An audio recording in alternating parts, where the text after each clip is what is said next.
ನಮಸ್ಕಾರ ವೀಕ್ಷಕರೇ, ಧನು ರಾಶಿಯ ನವೆಂಬರ್ ತಿಂಗಳ ಮಾಸಿಕ ಭವಿಷ್ಯ ತಿಳಿಯೋಣ. ಧನು ರಾಶಿಯವರಿಗೆ ನವೆಂಬರ್ 2025 ಮಿಶ್ರ ಫಲಿತಾಂಶಗಳನ್ನು ತರಬಹುದು. ಕೆಲವು ಫಲಿತಾಂಶಗಳು ನಿರೀಕ್ಷೆಗಿಂತ ಸ್ವಲ್ಪ ದುರ್ಬಲವಾಗಿರುತ್ತವೆ. ನಿಮ್ಮ ವೃತ್ತಿಯ ಮನೆಯ ಅಧಿಪತಿಯು ಈ ತಿಂಗಳ ಬಹುಪಾಲು 12ನೇ ಮನೆಯಲ್ಲಿ ಉಳಿಯುತ್ತಾನೆ. ಪರಿಣಾಮವಾಗಿ ನಿಮ್ಮ ವೃತ್ತಿಗೆ ಸಂಬಂಧಿಸಿದ ವಿಷಯಗಳಲ್ಲಿ ನೀವು ಸರಾಸರಿಗಿಂತ ಕಡಿಮೆ ಫಲಿತಾಂಶಗಳನ್ನು ಪಡೆಯಬಹುದು.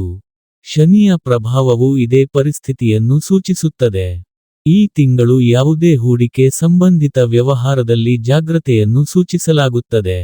ಹೊಸದನ್ನು ಪ್ರಯತ್ನಿಸುವುದು ಸೂಕ್ತವಲ್ಲ. ನವೆಂಬರ್ ಸಾಮಾನ್ಯ ಶೈಕ್ಷಣಿಕ ಫಲಿತಾಂಶಗಳನ್ನು ಉಂಟುಮಾಡಬಹುದು. ಕಷ್ಟಪಡುವ ವಿದ್ಯಾರ್ಥಿಗಳು ಉತ್ತಮ ಶೈಕ್ಷಣಿಕ ಸಾಧನೆ ಮಾಡಬಹುದು. ಕೌಟುಂಬಿಕ ವಿಷಯಗಳಲ್ಲಿ ನವೆಂಬರ್ ಸರಾಸರಿಗಿಂತ ಸ್ವಲ್ಪ ಉತ್ತಮ ಫಲಿತಾಂಶಗಳನ್ನು ನೀಡುತ್ತದೆ ಎಂದು ನಿರೀಕ್ಷಿಸಲಾಗಿದೆ. ನಿಮ್ಮ 2ನೇ ಮನೆಯ ಅಧಿಪತಿಯಾದ ಶನಿಯು 4ನೇ ಮನೆಯಲ್ಲಿ ಹಿಮ್ಮುಖವಾಗಿದೆ. ಇದು ವಿಶೇಷವಾಗಿ ಉತ್ತಮ ಸ್ಥಾನವಲ್ಲ.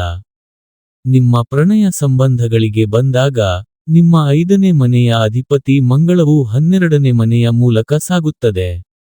ಇದು ದೂರ ಇರುವವರಿಗೆ ಸಹಾಯ ಮಾಡಬಹುದು, ಆದರೆ ಹತ್ತಿರದಲ್ಲಿರುವವರು ತೊಂದರೆ ಎದುರಿಸಬಹುದು. ಅದೇ ರೀತಿ ತಿಂಗಳ ಬಹುಪಾಲು ವೈವಾಹಿಕ ಜೀವನಕ್ಕೆ ಸೂಕ್ತವಲ್ಲ. ನಿಮ್ಮ 7ನೇ ಮನೆಯ ಮೇಲೂ ಮಂಗಳ ಪ್ರಭಾವ ಬೀರುತ್ತದೆ. ಈ ಅಂಶಗಳು ವೈವಾಹಿಕ ತೊಂದರೆಗಳನ್ನು ಅಂದರೆ ವಿವಾದಗಳು ಮತ್ತು ಘರ್ಷಣೆಗಳನ್ನು ಉಂಟುಮಾಡಬಹುದು.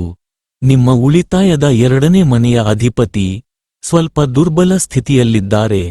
ಈಗಾಗಲೇ ಹೃದಯ ಅಥವಾ ಎದೆಯ ಸಮಸ್ಯೆ ಇರುವವರು ಈ ತಿಂಗಳು ವಿಶೇಷ ಮುನ್ನೆಚ್ಚರಿಕೆಗಳನ್ನು ತೆಗೆದುಕೊಳ್ಳಬೇಕು. ಜಾಗರೂಕರಾಗಿರಿ ಮತ್ತು ಸೂಕ್ತ ಮುನ್ನೆಚ್ಚರಿಕೆಗಳನ್ನು ತೆಗೆದುಕೊಳ್ಳುವ ಮೂಲಕ ನೀವು ಈ ತಿಂಗಳು ಸಮತೋಲಿತ ಮತ್ತು ಉತ್ತಮ ಆರೋಗ್ಯವನ್ನು ಕಾಪಾಡಿಕೊಳ್ಳಬಹುದು.